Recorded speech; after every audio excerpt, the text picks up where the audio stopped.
참 좋으신 하나님, 하나님 은혜 가운데 이 재단을 세우셨고 하나님의 놀랍고 크신 말씀 가운데 날마다 부흥케 하신 은혜에 감사드립니다. 하나님, 하나님의 시간이 때에 저희를 부르시고 아버지 은혜로운 말씀으로 저희를 인도하실 줄 믿습니다. 오늘 예배도 부족하지 아니하신 주님의 말씀만이 온전히 선포되어 질 수 있기를 소망합니다. 너무나 감사드리며 이 모든 말씀 우리 주 예수 그리스도 이름으로 간절히 기도드립니다. 아멘. 할렐루야. 아멘. 반갑습니다. 네, 어젯밤에 잠을 조금 설쳤습니다. 네, 두렵고 떨리는 마음보다는 설레이고 행복한 마음으로 어젯밤에 잠을 좀 설치게 되었습니다.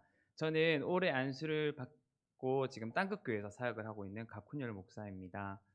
저는 거양교회 출신이고요. 그리고 여기서 초등학교, 중학교, 고등학교 그리고 청년회 때까지 신앙생활을 하다가 사역을 나가게 되었습니다. 지금 땅끝교회에서 준전임으로 사역하고 있고요. 아동부와 그리고 어하나와 차양팀을 섬기고 있습니다. 어, 우리 거양교회 성도님들을 만나면 꼭 제가 드리고 싶은 말씀이 있는데 너무 감사합니다.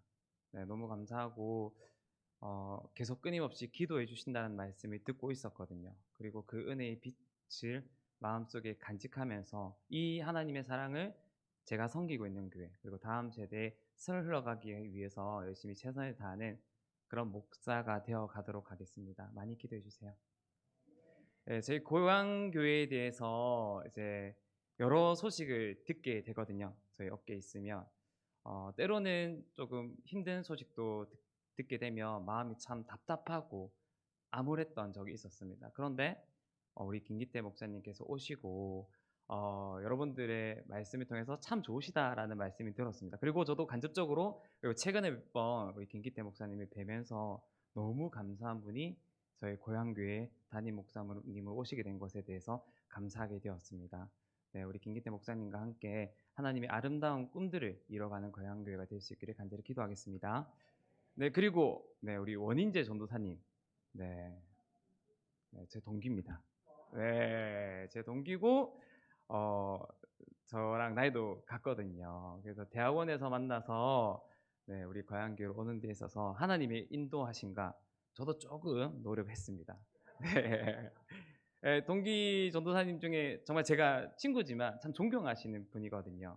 네, 존경하는 분이시고 이전 교회에서도 많은 영혼들에게 하나님의 복음을 전하고 그리고 아름다운 신앙의 추억을 남기면서 그렇게 사역을 했던 정말 제가 존경하는 교육자입니다. 우리 전도사님 많이 응원해 주시고 그리고 사랑해 주시고 그리고 이렇게 하면 나중에 우리 원인재 전도사님이 밥을 사겠죠. 네, 네. 우리 교회 고향 교회 와서 너무 감사하고 하나님의 은혜가 항상 함께한 줄 믿습니다. 제가 지금 섬기고 있는 교회가 영도에 있는 땅끝 교회입니다. 영도하면 많은 것들이 생각이 나시죠? 네, 보통 뭐 나이가 있으신 분들은 태종대 그리고 요즘은 흰여울 마을이라고 그 아름다운 해안로 산책로가 있는 그 길이 있습니다. 그래서 전국에서 지금 그 흰여울 마을로 모여들고 있거든요. 그리고 한 가지 조금 더 말씀드리자면 강다니엘이라는 그런 분이 있습니다. 네, 선교사님 아니고요. 목사님 아닙니다. 아이돌입니다, 아이돌. 네, 잘생긴 아이돌이거든요. 이분이 영도에서 태어나고 영도에서 중학교를 다녔습니다. 그래서 영도하면 뭐 태종대도 있지만 강다니엘 이렇게 얘기하면 젊은 사람들과 이야기를 좀 할 수 있을 것입니다. 네, 그리고 제가 저희 교회 학생회 때 영도에 관해서 들었던 아주 재밌는 이야기가 하나 있습니다. 영도에 사는 아주 무시무시한 할매가 산다고 합니다. 예. 영도 할매라고 그런 존재가 있다라고 이렇게 이야기를 들었던 적이 있었습니다.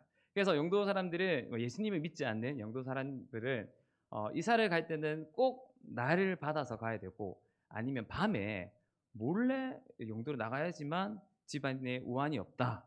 사업이 망하지 않는다. 그런 이야기가 있었습니다. 그런데 요즘에 그런 얘기가 잘 들리지 않죠. 네, 요즘은 활동을 안 하는 것 같습니다. 제가 영도에 있어서 아무리 찾아봐도 지금 은퇴를 하신 것 같은지 신방을 한번 가든지 계속 보이지 않습니다.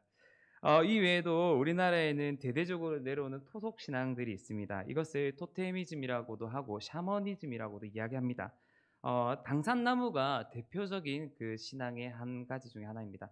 지금은 사실은 이 당산나무를 저도 이렇게 그렇게 보고 자란 세대는 아니거든요. 그런데 이 당산나무에 빨간 색깔, 파란 색깔, 이 색 색깔 줄들이 이렇게 메어서 거기다 기원제를 지내고 제사를 지내는 모습들을 심심치 않게 봤습니다.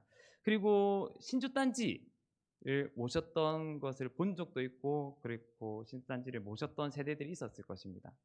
신주단지에 파치라든지 쌀을 넣어서 조상신을 지극하게 모신다라는 우리나라에게 전통적으로 내려오는 그런 민속 신앙입니다.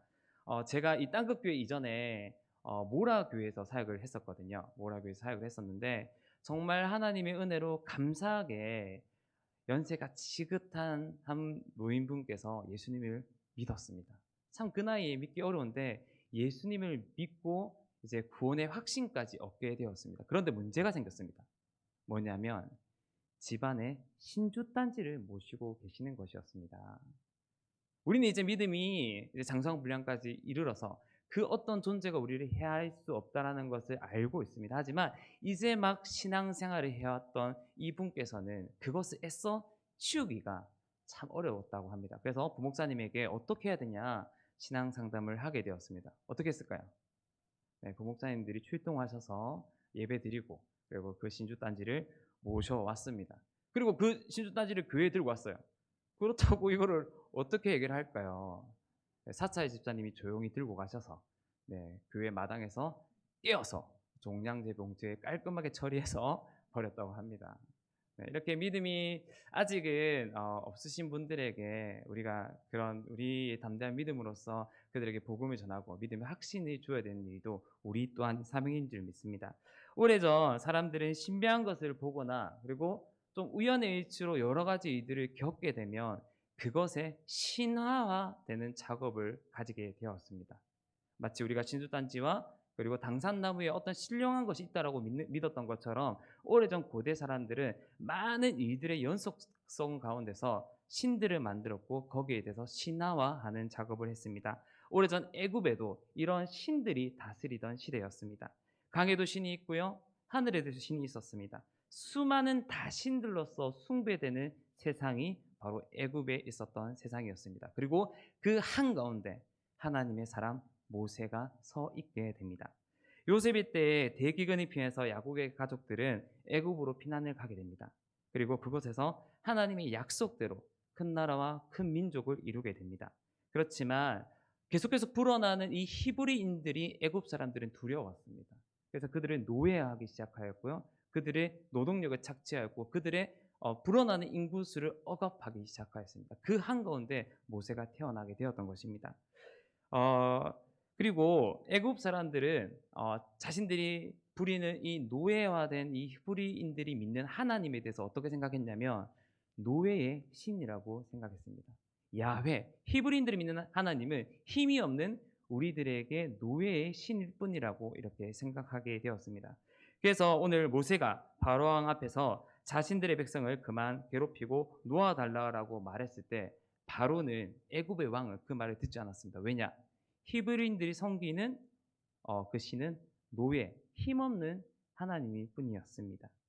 그리고 하나님은 마침내 이스라엘 백성들의 부르짖는 소리를 들으시고 애굽이 믿고 있는 모든 신들을 박살내기 시작합니다. 이것을 조금 전문적인 용어로 뭐라고 얘기하냐면 애굽 신들의 비신화화 작업이라고 이야기합니다. 왜냐하면 애굽의 신들은 어떤 신적인 존재라서 만들어진 것이 아니라 사람의 입과 입을 통하여서 만들어진 그저 우상과 다름없는 거짓된 신들이었기 때문입니다. 하나님의 애굽의 신이 아닌 신들에 체해 나가면서 하나님의 존재와 하나님의 이름을 만군에 알리기 시작하셨습니다. 10가지 재앙을 통하여서 하나님께서는 구원의 계획을 이루어 가셨는데요. 첫 번째는 나일강을 피로 바꾸게 하신 사건입니다. 단순히 이 나일강을 피로 바꿨다. 많은 사람들 앞에서 강이 피로 바뀌었다. 이 능력을 하나님께서 보여주신 것이 아닙니다. 여기는 숨은 뜻이 있는데요. 나일강의 수호신 크놈 그리고 나일강의 영이라고 불려졌던 하피 그리고 나일강의 생명과 죽음을 주관했던 오시리스라는 신들이 있었습니다. 그리고 이 애굽의 이 나일강의 이 세 명의 신들이 힘을 못 쓰게 만들었던 사건이 바로 물이 변하여 피로 바뀌었던 그 재앙이었습니다. 하나님께서는 이것을 통해서 거짓 신들의 신화된 작업을 해체시켜 내셨습니다. 그리고 두 번째 재앙이 찾아옵니다. 두 번째 재앙은 개구리의 신이었던 헤크트라고 불리는 신이었습니다. 이 신은 어떤 능력을 가지고 있는 신이냐면요. 부활하고 다산의 능력을 주는 신이었습니다. 여러분 개구리들이 어떤가요? 겨울잠을 자고 봄이 되면 다시 죽었던 것이 살아나는 것처럼 이런 모습들을 보였습니다. 그리고 고대 사람들은 이 개구리의 모습을 통해서 부활의 신이라고 믿게 되었습니다. 그리고 개구리가 한번 알을 놓게 되면 최소 수백에서 수천 마리 알을 놓게 됩니다. 이 모습을 보고 고대의 사람들은 다산의 신이라고 생각했습니다. 그런데 그들이 믿고 있는 그 개구리 신이 그 개구리들이 수만 마리들이 애굽의 강에서 올라와서 썩어서 죽기 시작했습니다. 이 모습을 바라보면서 무엇을 느꼈을까요? 하나님께서는 이 재앙을 통하여서 개구리를 벌한 것이 아닙니다. 그 애굽 사람들이 믿고 있는 거짓의 신들을 해체하는 작업을 하셨던 것입니다. 네, 그리고 세 번째, 네 번째 재앙이 이와 파리입니다. 이 파리가 많이 생기게 되면 전염병이 발생하게 됩니다. 그래서 애굽 사람들은 이 파리의 신이 바로 질병을 주관하는 신이라고 이렇게 생각을 했었습니다. 몸이 아프면 이 신들에게 가서 빌었고, 그리고 이 신들의 신비한 치유 능력이 있다라고만 그렇게 생각했었습니다. 하지만 하나님께서는 이 이와 파리들을 들끓게 함으로써 질병을 주관하는 신이 누구냐? 바로 만군의 여호와 하나님이라는 것을 말씀해 주셨습니다. 그리고 다섯 번째 재앙은 악질이었습니다.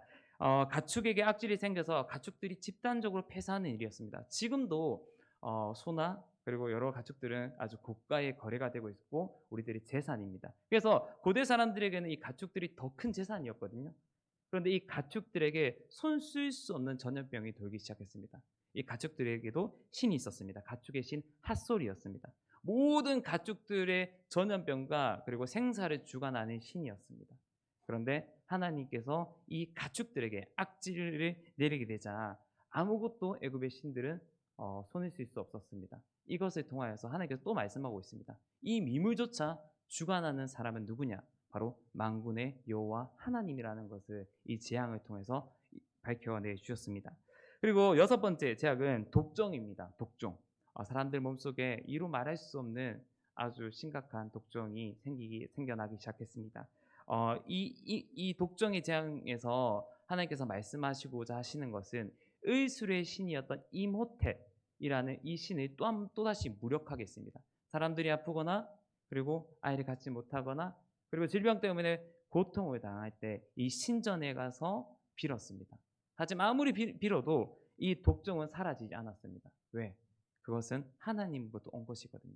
하나님께서 다시 한 번 더 말씀하셨습니다. 모든 생사와 주관을 인도하시고 주장하시는 분은 누구냐? 바로 만군의 여호와 하나님이라는 것을 이 재앙을 통해서 다시 한 번 더 밝혀내셨습니다. 그리고 일곱 번째 재앙입니다. 우박입니다. 하늘에서 우박이 떨어져서 농사의 신을 무력하게 만드신 사건입니다. 하늘의 신을 그 당시에 사람들이 누트라고 불렀던 그런 신이었고요. 그리고 생명의 신이었던 이시스, 그리고 곡물의 수호신 셋이라는 애굽의 신들이 있었습니다. 그래서 이 세 명의 신이 힘을 합쳐야지만 농사를 지을 수 있었습니다. 그런데 하늘의 신 우박이 내렸고요. 그 우박이 떨어지면서 수많은 작물들을 먹지 못하게 버리게 되었습니다. 하나님께서는 이 재앙을 통하여서 농사를 주관하고 그리고 이 농경을 주관하는 것이 누구냐? 바로 하나님이라는 것을 다시 한 번 더 말씀하게 되었습니다. 네, 그리고 여덟 번째 재앙은 메뚜기입니다. 메뚜기 떼가 날아오면 저희는 그런 메뚜기들이 피해를 당하는 그런 나라는 아니지만 메뚜기 떼가 한번 날아오게 되면 모든 것이 순식간에 초토화됩니다. 그렇게 되면 풀이 없고요. 그렇게 되면 동물들이 먹지 못하고요. 동물들이 없으면 결국 사람들 또한 생사가 갈림길에 서게 됩니다. 하나님께서는 메뚜기 재앙을 통하여서 애굽의 신들을 무력하게 하셨고 그리고 사람들의 생명까지 주관하시는 분이 바로 여호와 하나님이라는 것을 다시 한번 이 재앙을 통해서 말씀해 주셨습니다. 네, 그리고 아홉 번째 재앙입니다. 흑암입니다. 태양빛이 사라지고 흑암에서 3일 동안 해가 뜨지 않았습니다. 이스라엘에서 애굽에서 가장 강력한 신은 바로 태양신이었습니다. 두 번째로 강력한 신이 바로 태양신이었는데 레라고 하는 신이었습니다. 이집트는 3일 동안 태양신이 뜨지 못했습니다. 난리가 났겠죠. 너무나도 강력한 신이 하나님 앞에 힘 한번 발휘하지 못하고 흑암으로 바뀌는 사건이 벌어지게 됩니다. 그리고 마지막 10가지 재앙입니다. 마지막 장자의 죽음입니다.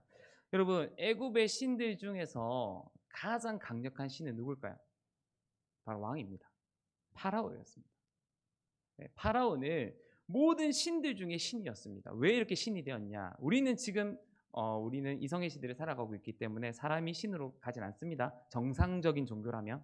네, 그렇지만 이때는 이 애굽의 사람들을 통치하기 위해서 모든 권력의 끝 가운데 애굽의 신인 파라오가 있었습니다. 그리고 그 왕은 신적인 존재가 되고 말았습니다. 그런데 10번째, 장자의 죽음을 통하여서 이 왕의 아들조차, 이 신의 아들조차 죽는 그 광경을 통하여서 하나님께서 말씀하셨습니다.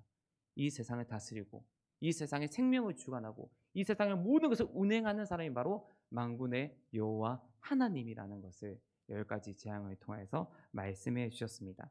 하나님께서 이 말씀을, 이런 재앙을 통하여서 하나님께서 더 이상 히브리인들의 하나님은 노예의 신이 아니다, 이제는 애굽의 신들이 뛰어넘는 만군의 여호와 하나님이라는 것을 말씀해 주시고, 이 10가지 재앙을 통해서 드디어 이스라엘 백성들을 출애굽시켜 내셨습니다.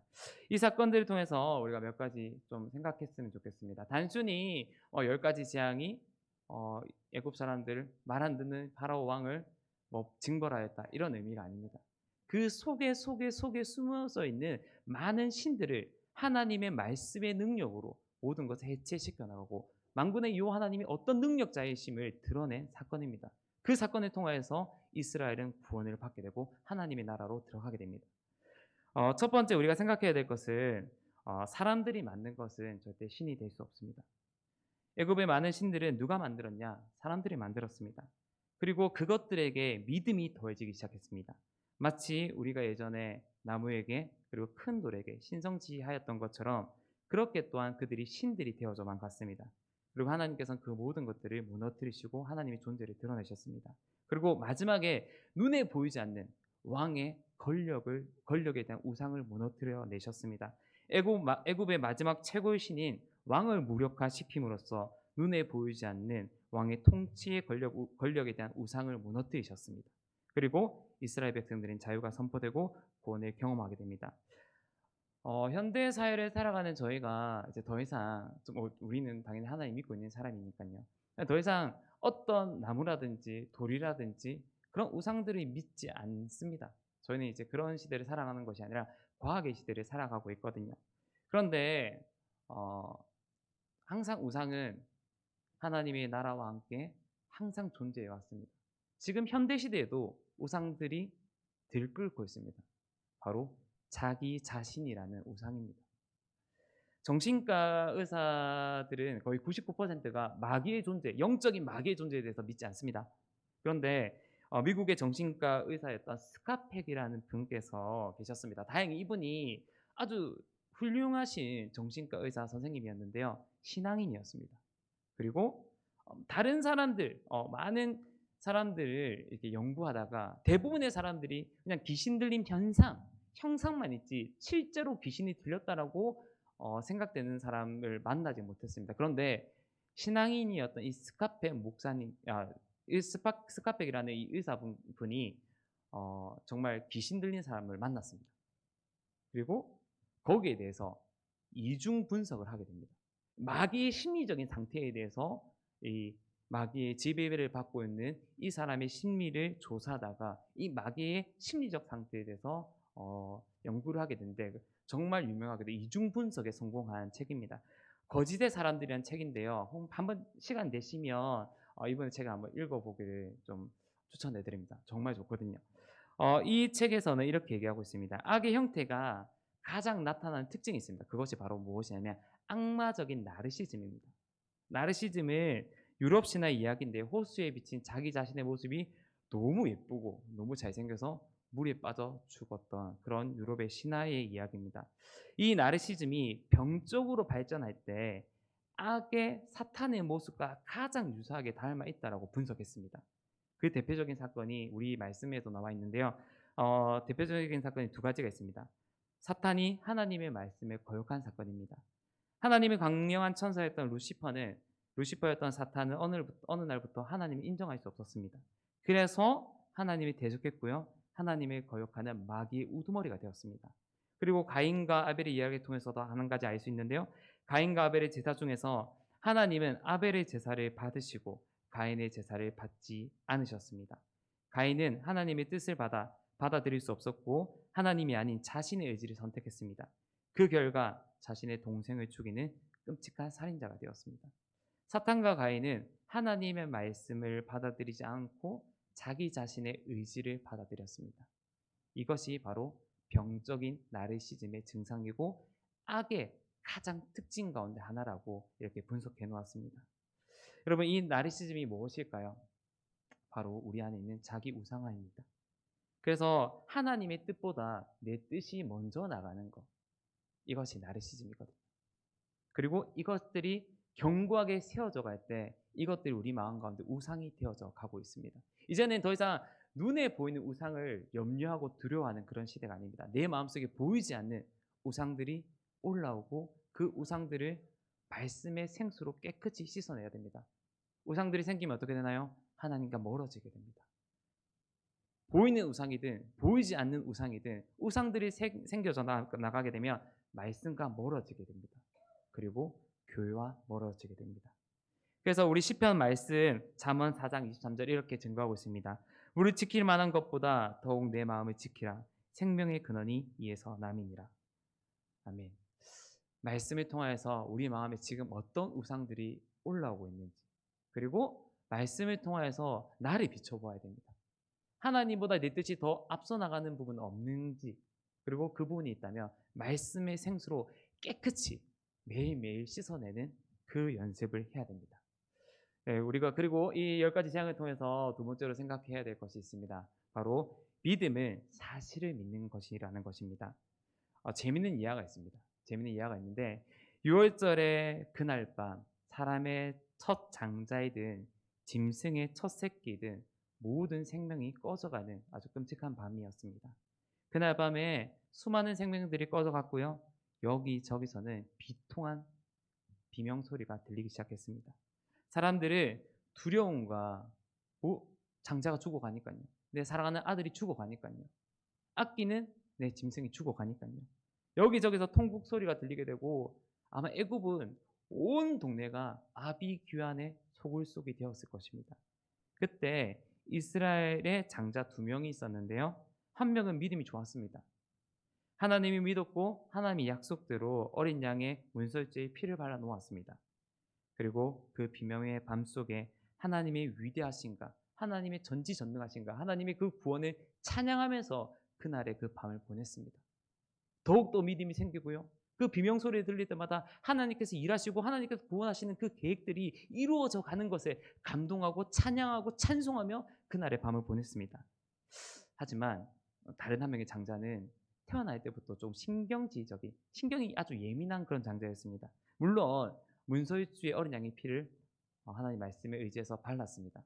하지만 여기저기서 울음소리가 들리고 비명소리가 들리니 이 장자는 이불 속에서 벌벌 떨면서 아침을 맞이하게 되었습니다. 2명의 장자 중에 누가 구원을 받았을까요? 네, 여기서 뭐가 틀렸냐면 질문이 틀렸습니다. 다 구원받았습니다. 하나님은 그 사람의 마음의 상태에 따라서 구원하시는 분이 아니십니다. 하나님의 구원은 감정에 두지 않으십니다. 하나님의 약속은 어린 양의 피가 있느냐 없느냐에 따라서 구원하셨던 분이십니다. 하나님의 구원은 팩트, 사실에 근거해서 구원을 하셨다는 사실입니다. 로마서 1장 16절에서 17절의 말씀입니다. 내가 복음을 부끄러워하지 아니하노니 이 복음은 모두 믿는 자에게 구원을 주시는 하나님의 능력이 됨이라. 먼저는 유대인에게요 그리고 헬라인에게로다. 복음에는 하나님의 의가 나타나서 믿음으로 믿음에 이르게 하나니 기록된 바 오직 의인은 믿음으로 말미암아 살리라 한가 같으니라. 아멘. 사랑하는 여러분, 믿음은 사실에 기초한 거지 말씀에 기초한 것이지 우리들의 상황과 그리고 우리 변화하는 그런 감정에 따라서 구원받고 구원받지 않는 것이 아닙니다. 하나님께서 우리를 구원하시기로 말씀하셨습니다. 아멘. 그리고 우리는 그것을 믿고 있습니다. 하나님 앞에 설령 우리의 환경과 그리고 우리들의 어려움이 찾아올지라도 이 구원받은 사실에 대한 감사를 절대 놓치지 않는 저와 우리 사랑하는 고향교회 성도님들이 되었으면 좋겠습니다. 어, 한 가지 간증을 하려고 합니다. 제가 이 이야기를 참 많이 하는데요. 제가 사역하는 교회마다 또 집회마다 말씀을 전할 때마다 이번 여름에도 저희 수련회 가서 이 말씀을 증거했습니다. 그때마다 너무나도 큰 은혜가 되었고 말씀 전하는 저에게도 그리고 말씀을 듣는 우리 하나님의 예배하는 자들에게도 참 많은 은혜가 되었습니다. 예수님께서 갈릴리 사역이 끝날 때쯤 빈들에서 작은 음식으로 수만 명의 사람들을 먹이셨습니다. 물고기 2마리와 보리떡 5개로. 빈들에 아무도 음식을 구할 수 없는 그곳에 하나이가 내어놓은 작은 도시락으로 보리떡 5개와 물고기 2마리를 내어놓았는데요. 저에게 이런 오병이어와 같은 은혜의 사건이 있었습니다. 예수님께서 이 작은 도시락으로 수만 명의 사람들을 먹이셨습니다. 대략적으로 한 2만 명 정도, 2만 명이 넘는 사람들을 이 작은 물고기를 이 도시락을 통해서 먹이셨는데요. 어떻게 먹이셨는지는 하늘나라 가서 확인해야 됩니다. 영화에서는 이렇게 손에 넣으니까 계속 빵이 솟아나고 그리고 빵을 뗄 때마다 빵이 이렇게 붙는 것처럼 이렇게 표현되어져 있지만 중요한 것은 하나님께서 작은 걸로 먹이셨다는 사실입니다. 그리고 이것을 오병이어 사건이라고 이야기하는데 저에게도 이 오병이어 사건이 일어난 적이 있습니다.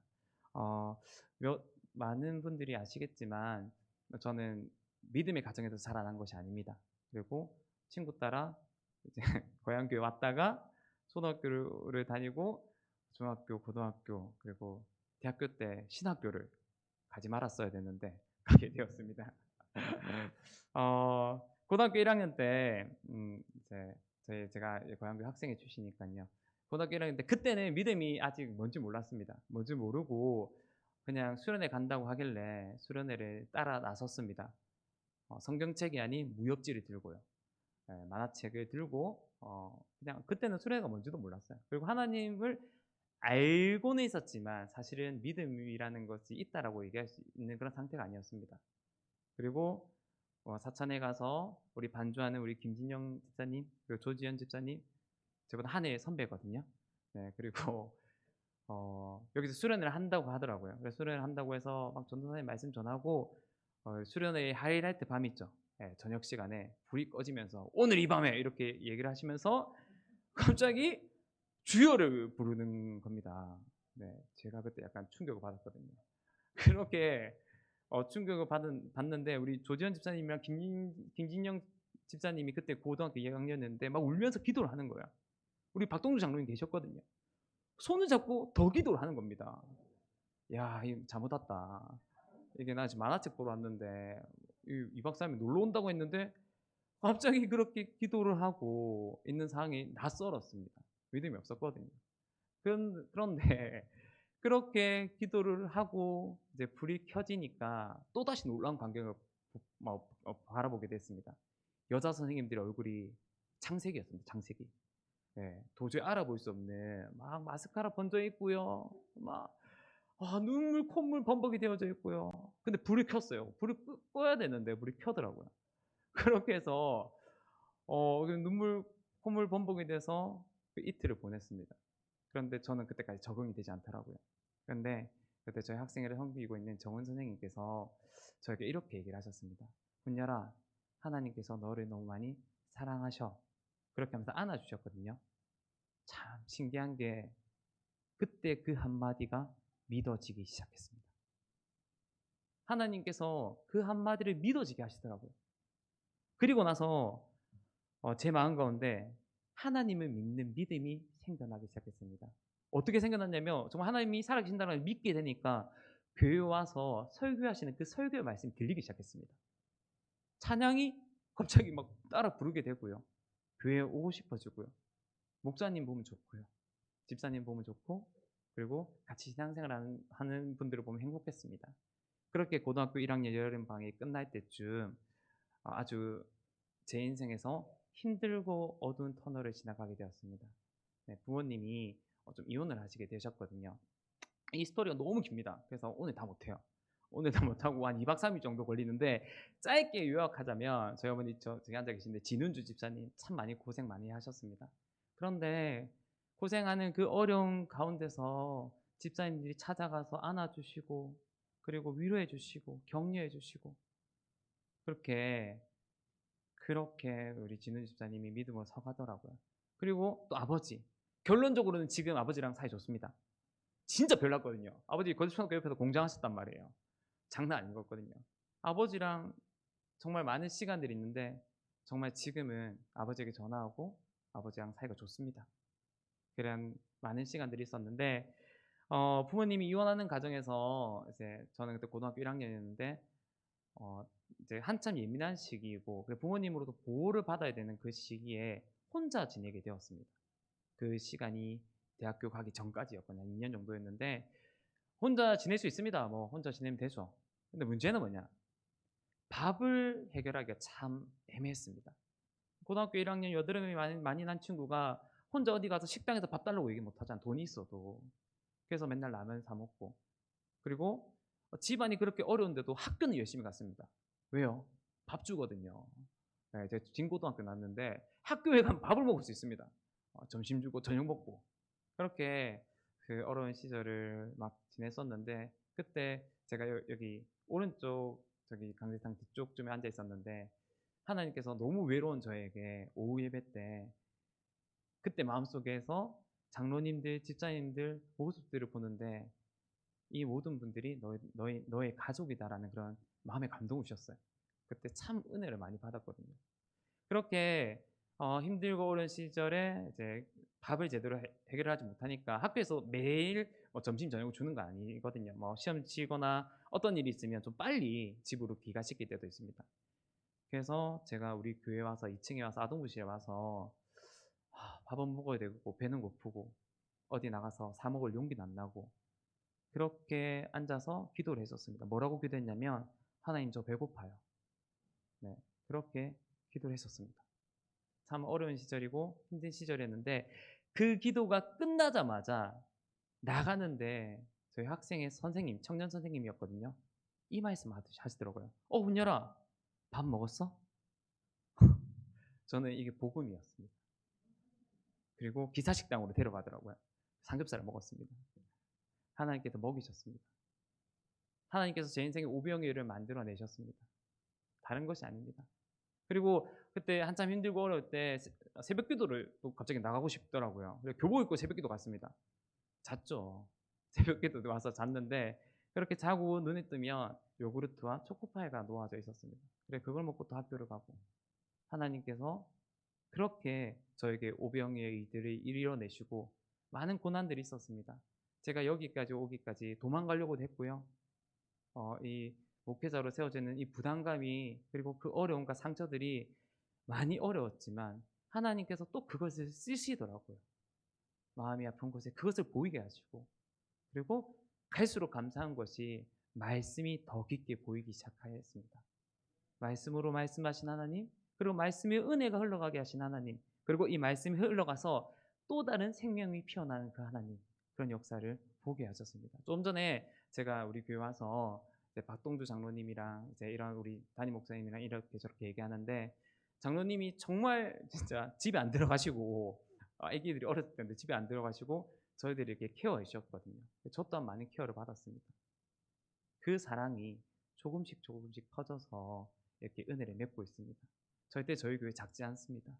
믿음의 일들이 일어나고 있고요. 지금 내가 뿌린 것이 내가 보이지 않는 곳에서 하나님의 은혜로서 무럭무럭 자라나가고 있습니다.